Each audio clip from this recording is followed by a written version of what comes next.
صباح الخير يا جماعة. معلش عشان أنا لسه صاحية من النوم، فكنت شفت خبر بالليل كده وما ركزتش وصحيت لقيت مصر كلها بتتكلم عنه.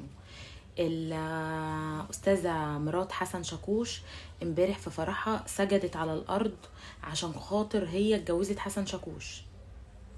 ماشي، أنا مش ضد الحب على فكرة، ومش ضد ان انتي فرحانة ان اتجوزتي حسن شاكوش، ومش ضد ده كله، بس أنا عايزة أفهمك حاجة.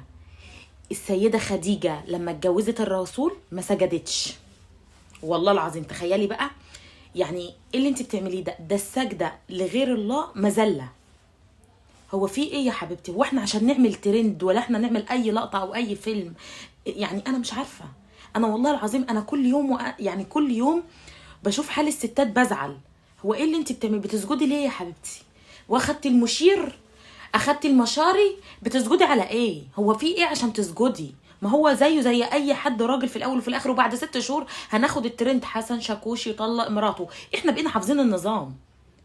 ايه اللي انت بتعمليه ده؟ ولا التانية اللي تطلع تقول لي سمي ابنك كذا عشان بنتك كذا عشان مراتك تفتخر بيك، هات لي لون السجاد معرفش ايه، ما تدوسيش على السجاد، اديله الشامبو. هو في ايه يا جماعه؟ لا دي لاقيه حد يلمها، ولا دي حد عارف يسيطر عليها. لا يعني صعب، لا صعب بجد. انا يعني انا صاحيه ما شربتش النسكافيه وقلت لازم اطلع اقول كلمتين.